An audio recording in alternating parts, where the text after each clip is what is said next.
여러분 안녕하세요. 다육피아입니다. 오늘은 제가 날씨가 제법 따뜻하게 풀려서 간만에 키핑장 와서 물을 듬뿍 주었어요. 그랬더니 우리 다육 아가들이 더 반짝반짝 윤이 나면서 너무 사랑스럽고 예쁘네요.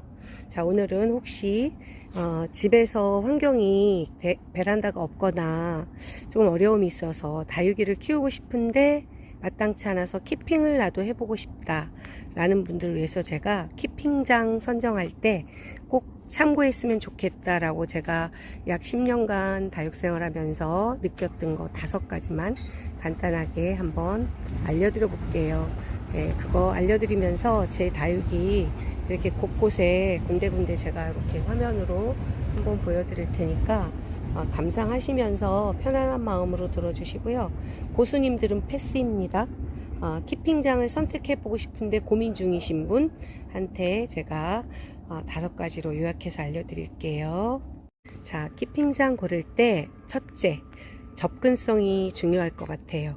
자, 집에서 너무 먼 곳에 있으면 사실 자주 가보지 못하잖아요. 그래서 제가 생각하는 적당한 거리는 약 15분에서 3, 40분 정도면 갈 수 있는 거리, 뭐 자가용이 될 수도 있고 걸어갈 수도 있고 아니면 버스 노선이 있으면 더 좋겠죠. 너무 멀리 있다 보면 자주 못 가보게 됩니다. 그러다 보면 자주 봐야 예쁘잖아요. 우리 식물도 그렇고 우리 사람들도 자주 만나야 예쁘잖아요. 그래서 약간의 그 거리를 생각해 두는 게 굉장히 중요할 것 같아요. 제가 다육생활 하면서 버스 편이 없어서 올 때는 누구 아는 지인 차 얻어서 같이 타고 오고 또 갈 때는 어떻게 해서 매번 시간을 못 맞추니까 택시 타고 가는 그런 불편을 겪는 친구도 한번 봤거든요. 그래서 다육생활하는 곳에서 그 중요한 점 한 가지, 키핑장이 접근성이 있으면 좋겠다. 약 15분에서 3, 40분 이내의 거리에 갈 수 있는 거리가 좋을 것 같아요. 그 다음 2번째로 제가 꼭 고려하면 좋겠다라는 사항은 다육이를 키우는 키핑장의 환경이에요. 주변 환경. 이를테면 하우스 주변에 굉장히 그 대규모의 논이 있는 경우, 밭은 상관이 없는데 벼농사 같은 거 짓는 그 논이 굉장히 크게 바로 옆에 있는 경우는 비추입니다. 실제로 그 키핑장 옆에 논이 있어서 상당히 좋은 점보다는 불편한 점이 많았다 해서 옮기는 분들 가끔 봤거든요.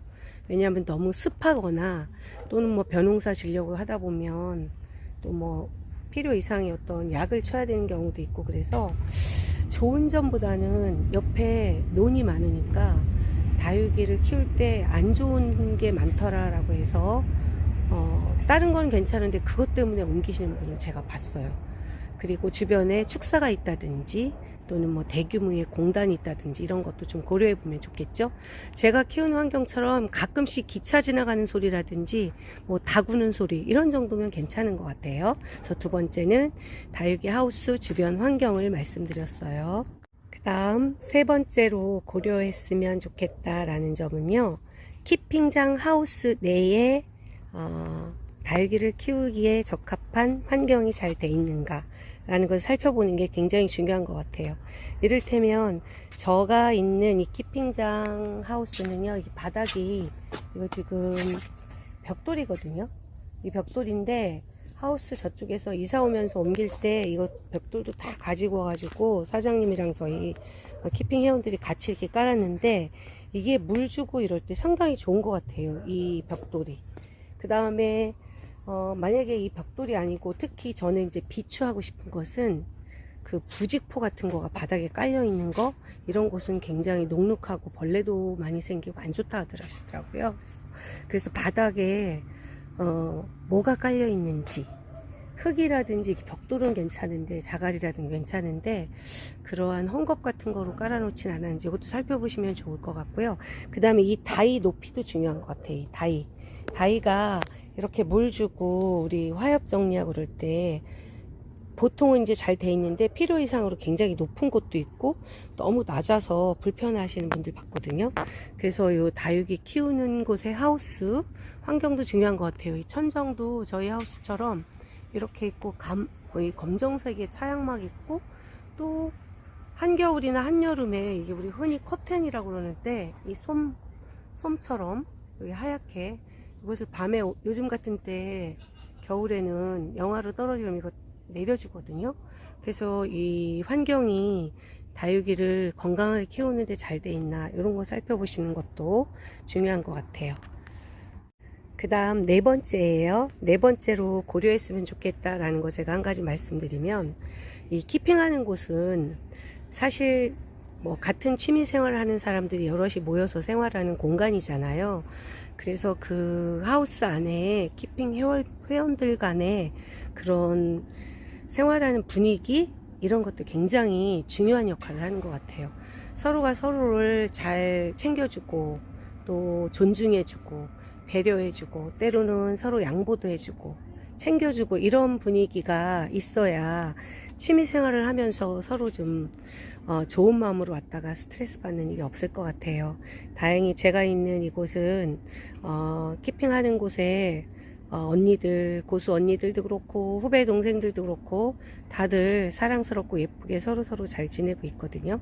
맛있는 것도 서로 챙겨서 나눠 먹고 어려운 일 있을 때 서로 안부도 주고받고, 그리고 각자의 영역에 너무 깊이 관여 안 하면서 적당한 매너도 지키면서 이렇게 잘 지내고 있거든요. 그래서 이 회원들 간의 분위기가 어떤지 이것도 굉장히 중요한 것 같아요. 이런 문제 때문에 한 곳에서 오래 못 있고 여기저기 많이 다니시는 분들도 봤거든요. 자, 이거 네 번째 사항으로, 그래서 그 키핑하는 생활 공간의 분위기는 어떤가, 회원들 간에. 이것도 한두 번 그 다육이를 사러 가던가 또는 이렇게 거기 있는 사람들하고 말도 대화도 한번 이렇게 건네보고 그러다 보면 느낌이라는 게 있어요. 그러니까 처음 가갖고 확 계약하지 마시고 그 분위기를 몇 번 드나들면서 보세요. 저 같은 경우는 그렇게 해서 정했거든요. 그래서 후회가 없답니다. 자, 이제 키핑장 고를 때 꼭 고려했으면 좋겠다 하는 점 마지막 5번째입니다. 제가 이거는 앞에서 얘기했던 4가지 다 중요한데 요 마지막으로 말씀드리는 이거 제일 끝에 이야기하는 거지만 어찌 보면 저는 제일 중요한 거일 수도 있다는 생각이 들거든요. 뭐냐면 키핑장 하우스를 운영하시는 사장님의 인성, 마인드랄까? 그 하우스 주인분이 어떤 분인가, 이것도 굉장히 중요해요. 왜냐하면 갈 때마다 매번 얼굴을 봐야 되는 사람들이잖아요, 서로 간에. 키핑 회원과 사장님은. 그래서 어느 한쪽만 노력해서는 이 관계라는 게 어렵잖아요. 그래서 사장님의 인성이, 식물을 좋아하시는 분들이 대체로 굉장히 다 좋으시죠. 그런데 저희 사장님 같은 경우 예를 들면 굉장히 부지런하세요. 그래서 남자분이신데 엄청 깔끔하세요. 굉장히 깔끔해서 항상 하우스 왔을 때 청결하다는 느낌? 뭔가가 이렇게 지저분하면 왜 좀 같이 심란하잖아요.